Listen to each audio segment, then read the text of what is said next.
Hey guys, my name is Boom Shaka and I welcome you to my channel. I hope you're doing awesome wherever you are in the world, and I'm always grateful, as always grateful for your support and for the time that you spend on my channel. In this video, I want to speak to you guys about something a little bit abstract and something that I've been learning off from a school that I've been attending, yoga classes that I've been attending. And this individual always talks about, my teacher always talks about the ocean of consciousness. And the analogy that she uses is so beautiful and it's so beautiful in the way that it really makes me think, and really it just puts a picture in front of my mind that clarifies things so much for me that I wanted to share with you guys as well. Hopefully it clarifies things for you as well. And of course, obviously, if you guys have questions about it, please message me. So I don't know what the exact stat is in terms of how much of our consciousness we actually use. There are a varying number of stats, from all the way from 2% of our brain to 10% to 50% when we're on drugs, etc. So there's a lot of different numbers out there, but I'm gonna run with the idea that we only use part of our brain, partially. We don't use our full consciousness. We're not able to use our full depth of our capacity, our mental brain capacity, okay?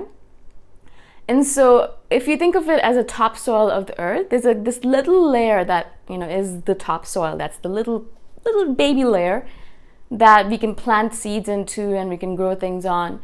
And it's precious. It's baby little topsoil. It's the layer that is usable. Besides that, everything else is rock and lava and a hot core and iron and things that we cannot actually use. That's just the analogy with the earth. But if you think about it in terms of our brain or our consciousness, and I'm using it interchangeably because I believe that it's pretty much the same thing, consciousness. The brain is just a physical manifestation of our consciousness, okay? So our consciousness, we only use this little teeny bitty, itty bitty layer of our consciousness, and that is the top little bit of the ocean. It's the ocean part that has light in it. If you look at the ocean, there's a little layer on top that gets light and has all of the fishes and most of the life, a lot of the life forms live in that little layer where the light can penetrate. And beneath that, there's different creatures and things like that, but mostly it's on the top layer that a lot of that life forms survive.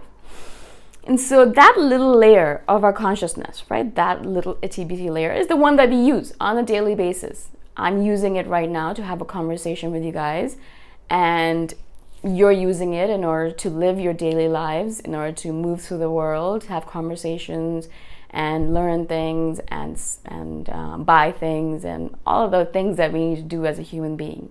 Okay, so that's our consciousness.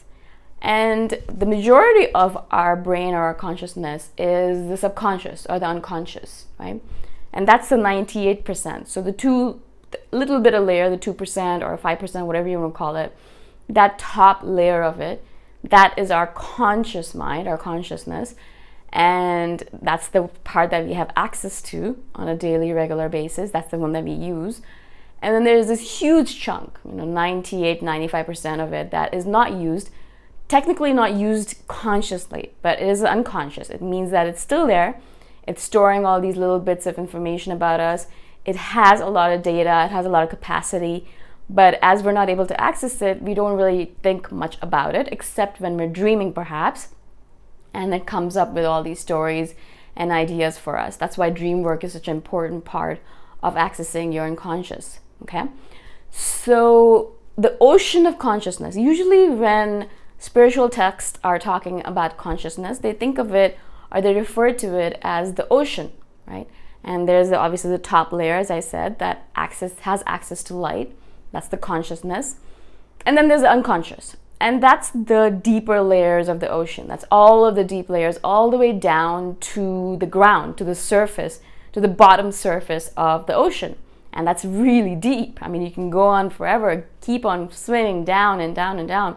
And eventually you'll touch the surface at the ground level, but it'll take you a while to get there, right? And all of that is Our consciousness is also part of our consciousness, but it's unconscious part, right? It's the subconscious. It's not really truly something that we have access to on a daily basis unless we're dreaming or sleeping or meditating perhaps, or lucid dreaming, or on drugs of some sort that opens up that consciousness, psychedelics, things like that. And so there are only portions of it that we'll really access during our lifetime. And this ocean of consciousness, in the analogy, it contains a lot of different kinds of fishes, right? As a normal ocean does, our ocean of consciousness contains fishes as well. But these fishes are not like typical fishes that you'd eat or have pets as, but these are our different fears, shadows, interests, likes, dislikes, karma from past lives, reincarnated lives, all of our merit that we've earned, all the good stuff that we've done, all the bad stuff, all of the stuff that we're storing over the lifetimes, it sits in all of these different fishes, right? So some of the fishes are nice and they're the good things that we've done. Some of the fishes are terrible and they're scary and they're like sharks with sharp teeth. And there are shadows and things that we're afraid of perhaps, or things that we are afraid to look at within ourselves, right? And then there are small fishes, some things that really don't matter that much, some things that matter a lot and they're huge, and they're like the huge blue whales that are enormous and take up a lot of space and will come up occasionally to the surface and you'll be able to see it and you're like, whoa, I didn't even know that existed within me, right? Meditation does that a lot. You'll be sitting there meditating, and because the meditation kind of puts the light on all of these under the surface areas, you can see a lot of yourself and you notice, oh, whoa, there are things within me that I had no idea even existed. And that's what happens. That's the point of meditation. That's why we meditate, is to bring all of those under the surface, all of those below the surface areas, all of that subconscious into view so we can learn more about ourselves. So this is fascinating, right? I mean, the reason I wanted to share this with you guys is because this analogy really spoke to me. And there's not much more to it. Obviously, the main tenet of all of this is to be able to move below the surface on a constant daily basis through meditation and learn more about what exists under the surface. Now, that's basically it, right? That's the ocean of consciousness. But I wanted to share it with you guys because I thought that you might find it interesting to have this analogy shared with you guys. It's very rare, as I said, that we ever touch the bottom surface of the ocean, like the bottom level of the ocean, right? Mostly we stay on top. We think about superficial things and we think about the same things over and over again, and that's it. That's our life, and then we die, right?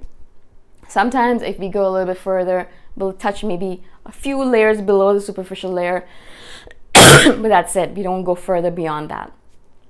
Obviously, the idea is to keep on going below that and to eventually see your life as it is in its entirety and be able to see your soul or your spirit, which is the part which is at the ground level. It's the true essence of you, right? It's the true meaning of who you are and what you are all about. Okay, sorry about all the coughing. I don't know why I'm coughing all of a sudden. Anyways, if you guys have any questions about this, I just wanted to kind of share this analogy with you guys because I thought it was so fascinating. But I think that it's an interesting way to look at our consciousness, the ocean of consciousness. It's such a beautiful analogy. If you have any questions about this, or if you want me to expand upon something, please obviously let me know. I'm here to answer your questions. And obviously, please email me if you have any questions, because that's the best way to get a hold of me. And I only reply to emails twice a week, so keep that in mind as well. Don't email me over and over again. I'll eventually get to you. If you guys want to support me further, my Patreon account, its details are also in the description below. So go check that out. And I will see you guys in the next one. Bye for now.